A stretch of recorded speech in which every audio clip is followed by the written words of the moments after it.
Saudi अरेबियामध्ये भारतीय यात्रेकरूंना घेऊन जाणाऱ्या बसला एक भीषण अपघात झाला. ही बातमी आपल्यापैकी अनेकांनी वाचली असेल. यात 45 जणांचा मृत्यू झाला. पण आज आपण या बातमीच्या म्हणजे आकड्यांच्या पलीकडे जाऊन काही गोष्टी समजून घेणार आहोत. इतकी मोठी दुर्घटना घडते तेव्हा नेमकं काय होतं, प्रशासकीय पातळीवर काय हालचाली होतात, आणि सर्वात महत्त्वाचं म्हणजे हा अपघात टाळता आला असता का?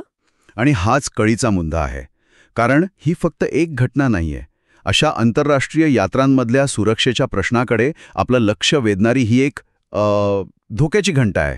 चला या घटनेच्या खोलात जाऊया. नक्की. तर सुरुवातीला नेमकं काय घडलं? मक्का ते मदिना हा प्रवास सुरू होता आणि पहाटे 4:30ची वेळ होती. हो, म्हणजे बहुतेक प्रवासी गाढ झोपेत असणार. बरोबर.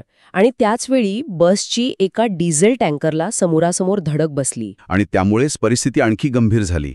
धडक होताच बसने पेट घेतला. आता झोपेत असल्यामुळे आणि काही काळाच्या आतच आगीचा भडका उडाल्यामुळे लोकांना बाहेर पडायला संधीच मिळाली नाही. अरे बापरे, म्हणजे बसमधल्या 46 प्रवाशांपैकी फक्त एक जण वाचू शकला. हो, मोहम्मद अब्दुल शोएब असं त्यांचं नाव आहे. त्यांच्यावर हॉस्पिटलमध्ये उपचार सुरू आहेत. म्हणजे त्यांच्याकडून अपघाताचं खरं कारण कदाचित समोर येऊ शकेल.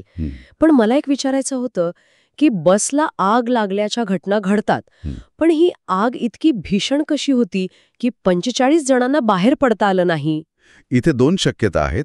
एक म्हणजे धडक डिझेल टँकरला बसली होती, त्यामुळे सुरुवातीलाच आगीची तीव्रता खूप जास्त असणार. आणि दुसरी, जी जास्त गंभीर बाब असू शकते, ती म्हणजे बसच्या आतलं साहित्य. म्हणजे आंतरराष्ट्रीय नियमानुसार लांब पल्ल्याच्या बसेसमधील सीट्स, पडदे हे शक्यतो फायर रिटार्डंट असावे लागतात, म्हणजे आग लवकर पसरू नये यासाठी. तर त्या नियमांचं पालन झालं होतं की नाही, हा एक महत्त्वाचा मुद्दा ठरू शकतो. हे खरंच धक्कादायक आहे. या अपघातातले बहुतेक प्रवासी हैदराबाद आणि तेलंगणाचे होते, नाही का? हो, आणि काही कुटुंबांवर तर खूप मोठा आघात झालाय. एका कुटुंबातले 7 सदस्य होते, त्यापैकी 6 जणांचा मृत्यू झाला. अरे देवा, खूपच वाईट. मग भारताकडून काय प्रतिसाद मिळाला? म्हणजे तातडीनं काही पावलं उचलली गेली का? हो, नक्कीच. जेद्दामधल्या भारतीय वाणिज्य दूतावासाने लगेचच एक 24 तास हेल्पलाईन सुरू केली. पण हे काम फक्त हेल्पलाईन पुरतं नसतं. सौदी पोलिसांकडून माहिती घेणं, जखमींची विचारपूस करणं आणि सगळ्यात कठीण काम, मृतदेहांची ओळख पटवणं. बरोबर. ती ओळख पटवून त्यांना भारतात पाठवण्याची सगळी कायदेशीर प्रक्रिया त्यांनाच करावी लागते. मला इथे एक प्रश्न पडलाय.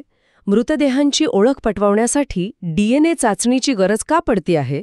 प्रवाशांची यादी तर असेलच ना त्यांच्याकडे?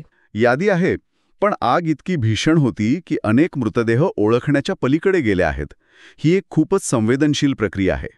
अशावेळी कोणतीही चूक होऊ नये म्हणून प्रत्येक मृतदेहाची ओळख कुटुंबाशी DNA जुळवूनच करावी लागते. समजलं. आता अपघाताच्या कारणांकडे येऊया.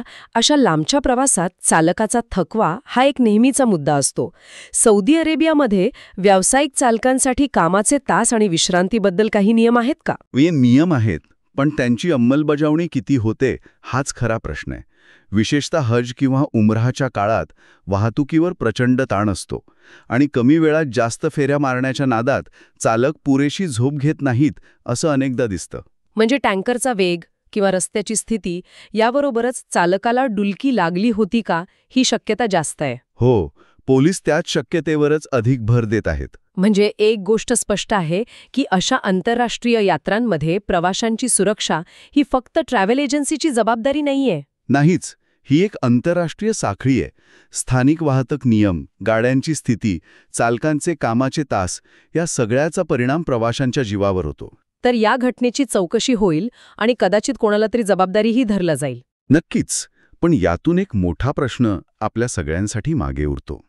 जगभरातून लाखो लोक श्रद्धेपोटी अशा यात्रा करतात.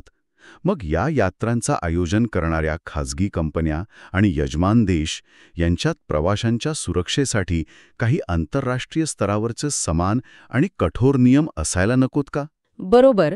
जेणेकरून एका देशातला प्रवासी दुसऱ्या देशात गेल्यावर तिथल्या नियमांच्या दिरंगाईचा बळी ठरणार नाही. अगदी. यावर आता गांभीर्याने विचार करण्याची वेळ आली आहे.